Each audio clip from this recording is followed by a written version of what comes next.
Bueno, buenos días a todos y muchas gracias a los organizadores por la invitación. El honor es mío de estar aquí compartiendo algunas reflexiones sobre esta temática que vengo desarrollando desde hace un tiempo. Y en ese sentido he hecho un recorte, digamos, de los temas posibles y me voy a centrar en una coyuntura específica de la Primera Guerra Mundial y en sus impactos en el caso de la Argentina. Como todos sabemos, la Gran Guerra tuvo un impacto global ya desde sus inicios, afectó múltiples dimensiones de la realidad social de naciones beligerantes y neutrales, y también en ese sentido afectó a los países de América Latina. Tuvo en realidad en América Latina una serie de impactos ambivalentes en lo que hace a la relación con Europa. Por ejemplo, en primer lugar, derivó en una apropiación de un conflicto que en principio era ajeno a las naciones latinoamericanas, pero que de todas formas generó un gran apasionamiento de la sociedad civil y una fuerte movilización a lo largo de todo el conflicto. En ese sentido, intervinieron los lazos históricos muy profundos a nivel económico, demográfico, cultural, que hicieron que esa guerra, en principio lejana, fuera vivida como una guerra casi propia por gran parte de la opinión pública latinoamericana y que se generaran movilizaciones que tuvieron, por ejemplo, una concreción en mítines masivos en las principales ciudades latinoamericanas, en movimientos de recaudación de fondos para colaborar con la ayuda humanitaria en la Europa en guerra, en el voluntariado sanitario y militar para servir en el teatro bélico, entre otras manifestaciones posibles, ¿no? Pero también la guerra trajo una actitud de decepción frente a ese modelo europeo, a esa Europa que se suicidaba en las trincheras, y generó en ese sentido un desaliento, una perplejidad frente a un modelo civilizatorio que se veía en declive, con la expectativa que despertó entre muchos intelectuales de América Latina la posibilidad de que este subcontinente fuera el reemplazo natural de esa Europa decadente. Pero además de impactar sobre los vínculos de América Latina con Europa, la Gran Guerra llevó una actitud introspectiva en lo que hace a reexaminar los vínculos que unían a las naciones latinoamericanas entre sí y a pensar en digamos, en los impactos en lo que hace al liderazgo regional. En ese sentido, me pareció importante efectuar un recorte a partir de 1917, porque ese es un momento global, ¿no? Es un momento en el cual diferentes acontecimientos que se producen en la guerra tienen repercusiones en todo el globo, pero son reapropiados localmente de manera distinta. Es decir, en el caso de América Latina, más que la Revolución Rusa, que habitualmente se asocia a 1917, el principal impacto estuvo dado por el ingreso de los Estados Unidos en la guerra. Este ingreso en abril de 1917 llevó a un cambio, a una reorientación radical de la postura de los estados latinoamericanos frente al conflicto. Hasta ese momento había predominado una postura neutralista, basada principalmente en que no existían ni motivaciones ni alianzas que unieran a estos países latinoamericanos con los países beligerantes, y también a la voluntad de mantener abiertos los mercados de ambos bandos para la producción latinoamericana. Esta posición cambia en 1917 por el ingreso norteamericano, entre otros elementos, pero principalmente por esto. Y a partir de entonces vamos a encontrar un viraje de la mayor parte de los estados latinoamericanos hacia la ruptura de relaciones diplomáticas con el Imperio Alemán y o la declaración de guerra a Alemania. Solamente va a haber 7 países que se van a mantener al margen de ese movimiento generalizado y que van a mantenerse neutrales, entre los cuales se encontró la Argentina. Entonces, la decisión de Hipólito Yrigoyen, por entonces presidente de la Argentina, de continuar con la neutralidad, de perseverar con la neutralidad,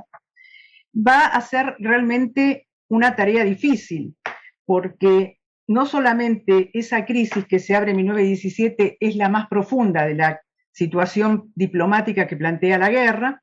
sino que también va a recibir toda una serie de presiones internas y externas para cambiar el rumbo de la política exterior.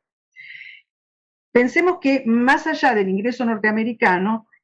1917 marca en el subcontinente una, digamos, una etapa de fuerte conflictividad a raíz de los hundimientos de barcos por la guerra submarina alemana. Es algo que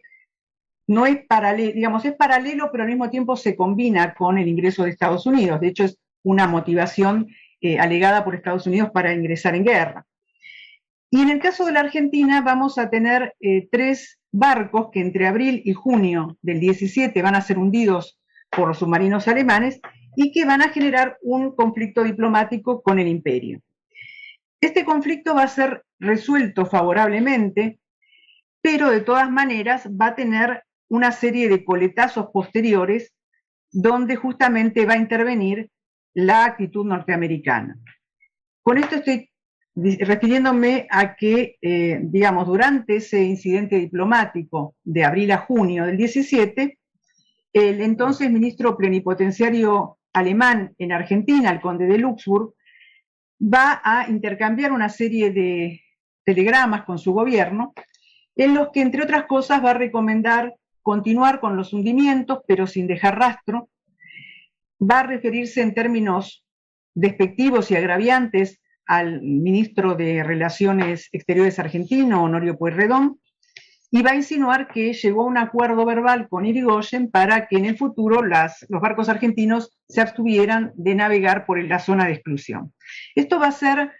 algo que va a ser, digamos, el detonante de una crisis mucho más profunda, porque estos telegramas, en principio cifrados, van a ser interceptados y descifrados por la inteligencia británica y difundidos por el gobierno norteamericano. Es decir, una vez que Estados Unidos entra en la guerra, va a llevar adelante una campaña de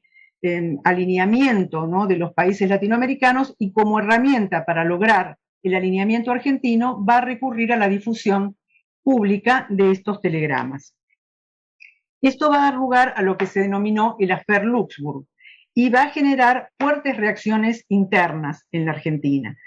A partir de ese momento, el consenso que rodeaba a la política neutralista oficial se va a quebrar y va a haber una polarización de la sociedad entre los denominados rupturistas, que proponen justamente, como lo indica su nombre, la ruptura de relaciones con Alemania, y los neutralistas, que van a propiciar continuar con la neutralidad a pesar de todo, y que en los debates contemporáneos van a ser denominados como germanófilos, que no siempre adecuadamente, ¿no?, en el sentido de que no siempre implicaba su adhesión a la neutralidad una simpatía o una defensa de la causa germana, sino básicamente la necesidad de continuar con un rumbo que hasta ese momento gozaba de consenso, ¿no?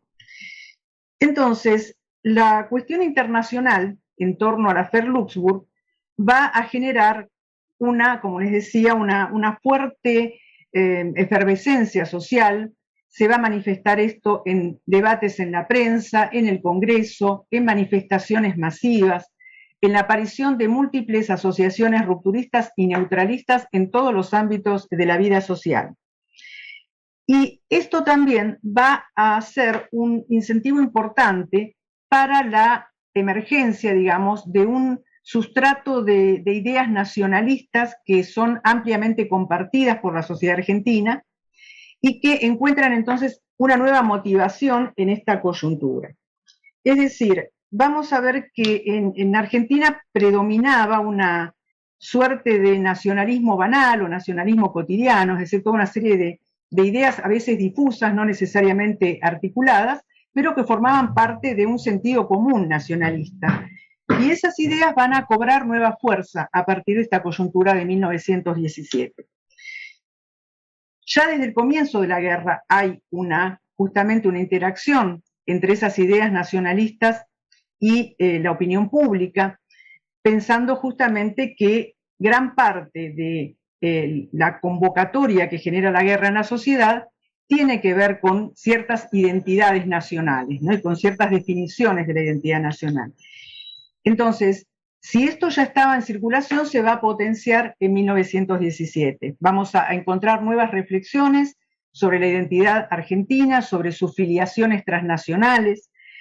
la convicción en la excepcionalidad de la Argentina como tierra de promisión, otro de los mitos que alimentaban ese ideario nacionalista, y con la FER Luxburg, digamos, va a tener nuevamente más peso estas concepciones, estas ideas, en la medida en que van a apelar al honor mancillado por el agravio alemán, que van a apelar también a una lucha, una disputa entre rupturistas y neutralistas por la representación de la nacionalidad, es decir, cada uno de estos grupos en los que se divide la opinión pública va a arrogarse la representación exclusiva y excluyente de la identidad nacional y su defensa en esta coyuntura. Entonces, dentro de ese marco es que aparece con más fuerza la noción de destino manifiesto, a la que me iba a referir un poco en la presentación, ¿no? Es decir, esta noción de que Argentina ejerce un liderazgo natural y prácticamente incontestado en Sudamérica, es algo que se va construyendo desde el momento en el que se va afianzando el Estado Nacional, en la década del 80 especialmente,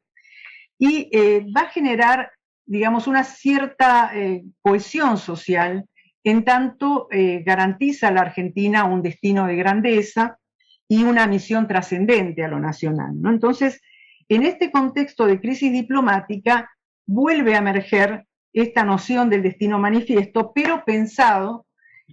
tanto en lo que hace a sus potencialidades como a los riesgos que surgen de la coyuntura. Es decir, vamos a ver que intelectuales representativos tanto de lo que es el campo rupturista como del campo neutralista van a reflexionar a partir del 17 sobre las implicancias que va a tener la política exterior oficial, la neutralidad, sobre ese pretendido destino manifiesto sudamericano. La propaganda alemana en Argentina, en particular, va a insistir recurrentemente en la amenaza que entrañaba para la autonomía norteamericana la participación norteamericana en la guerra y la campaña panamericanista que va a desarrollar Estados Unidos. Y también, poco después, va a subrayar también los peligros que surgen de la participación de Brasil, socio principal de los Estados Unidos en Sudamérica, en el marco de la guerra. Brasil es uno de los pocos países que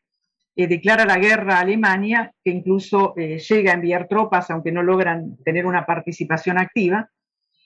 Pero, digamos, ven en este hecho, en este cambio en la política exterior de Brasil a instancias de Estados Unidos, una amenaza a la estabilidad o al equilibrio regional entre los países sudamericanos. Entre los propagandistas alemanes, digamos, más allá de la prédica continua que desarrollan en la prensa, en panfletos, etcétera, va a haber un libro que va a condensar particularmente esta noción, que se denominó Nuestra Guerra, la coalición contra la Argentina. Este es un libro cuya autoría corresponde a Pedro de Córdoba, ese es el seudónimo en realidad, de un propagandista alemán, de un publicista español de la causa alemana, que es el Gonzalo de Reparás. Y este libro va a tener una amplia difusión en el periodo, va a generar ciertos roces diplomáticos y cierta comunicación entre el gobierno norteamericano y el argentino. Y bueno, justamente, digamos, la principal hipótesis de Reparás es que la guerra significó un debilitamiento, al menos temporal, de Gran Bretaña y de su influencia en el continente sudamericano, y que esa coyuntura entonces fue aprovechada por los Estados Unidos para extender su influencia sobre los países tanto de América Central como de América del Sur. Para consolidar su liderazgo, es decir, el propio destino manifiesto norteamericano, el gobierno de Estados Unidos entonces habría procedido a incentivar las rivalidades, la competencia, los conflictos de diferentes países vecinos de Argentina con esta, porque, digamos, Argentina sería la nación más poderosa de Sudamérica y por lo tanto, digamos, para socavar su hegemonía, se buscarían conflictos y recelos con Brasil, con Chile y también con Uruguay. Entonces, ese texto va incluso a postular una propuesta bastante radical que consiste en la afirmación de que tarde o temprano, más temprano que tarde después de la Gran Guerra, Argentina se vería involucrada en un conflicto internacional con Brasil, en una guerra con Brasil, y que eso requeriría de forjar previamente una serie de alianzas con sus vecinos para integrarse regionalmente y para poder enfrentar exitosamente esa, digamos, guerra bifronte con Brasil y de esa manera también con Estados Unidos. Aunque sin llegar a conclusiones tan dramáticas, otros neutralistas como Estanislao Ceballos, como Alfredo Colmo, también van a denunciar desde una perspectiva antiimperialista el expansionismo norteamericano bajo la bandera del panamericanismo, van a señalar la discordancia de intereses entre Argentina y Estados Unidos y en ese sentido, digamos, van a postular el mantenimiento de la neutralidad como una forma de resistir a ese avance norteamericano. Sin embargo, no fueron solamente los partidarios de la neutralidad los que tomaron esta cuestión del destino manifiesto, los que se preocuparon por la eventual erosión de ese destino manifiesto, sino también muchos rupturistas, muchos aliadófilos, como por ejemplo Alberto Derchunov. Él va a expresar de una forma bastante contundente la preocupación íntima de muchos rupturistas en lo que respecta a el impacto que va a tener el mantenimiento de la neutralidad sobre ese destino manifiesto argentino, ¿no? Hago una cita muy breve y textual porque me parece que es en sí misma bastante explícita y señala lo siguiente, Derchunov. Es de lamentar que no seamos nosotros los que hablemos a los países de Europa en nombre de toda la América del Sur, que desde los orígenes históricos de la independencia ha visto en la Argentina una nación monitora y defensora de la libertad. Es la Argentina la que debió representar al continente sur en la guerra. Es a la Argentina que ha adoptado los principios de la Revolución Francesa cuando naufragaban en Francia, la que ha sabido libertar pueblos hermanos, a quien corresponde hablar en nombre de esta gran fraternidad de América. Fin de la cita. Marina, solamente avisarte que quedan 2 minutos, nada más, solo para que tengas en cuenta. Sí, no, perfecto, para avisarte. En el caso de Derchunov, el señalamiento de la potencial pérdida de liderazgo argentino en Sudamérica no apuntaba a cuestionar a los Estados Unidos, que por ese entonces eran reivindicados por muchos rupturistas como Leopoldo Lugones o como Ricardo Rojas, sino principalmente a postular un cambio de rumbo en política exterior y el abandono de la neutralidad como una forma de quedar alineados, digamos, con los aliados y al mismo tiempo mostrar el rumbo correcto a las naciones sudamericanas. En fin, hemos tratado, para ir cerrando muy brevemente, ¿no?, de sintetizar acá algunas de las repercusiones que tuvo la Gran Guerra como conflicto global en el campo intelectual argentino, ¿no?, reflexionando principalmente sobre uno de los elementos que forman parte de un conglomerado de ideas nacionalistas que la guerra reactiva y que, digamos, son la base del posicionamiento de Argentina frente al conflicto, y señalar principalmente cómo los agentes de la propaganda alemana en Argentina van a estar interesados obviamente en el mantenimiento del statu quo y a fomentar justamente esta cuestión del destino manifiesto y de la rivalidad con el tradicional vecino brasilero para justamente tratar de mantener esa política exterior, llegando al extremo, ¿no?, de vaticinar una futura guerra abierta por la hegemonía continental. Lejos de esa postura extrema, los defensores de la causa aliada y los críticos acérrimos del panamericanismo de todas formas van a coincidir también en cómo es desafiado ese destino manifiesto argentino por la coyuntura que se abre a partir de 1917. Van a coincidir en esto, solamente que van a diferir, obviamente, en la solución que proponen: la ruptura de relaciones en un caso, el mantenimiento de la neutralidad en otro. En fin, para cerrar definitivamente la presentación, me parece que la reaparición de este mito del destino manifiesto en el contexto de la Gran Guerra va a demostrar justamente las relaciones intrincadas y los intercambios e interacciones que se van a producir entre lo local y lo global en este periodo. Bueno, disculpen si quedó algo afuera, eventualmente en caso de las preguntas puedo explayarme y desarrollar algo de lo que haya quedado pendiente. Gracias.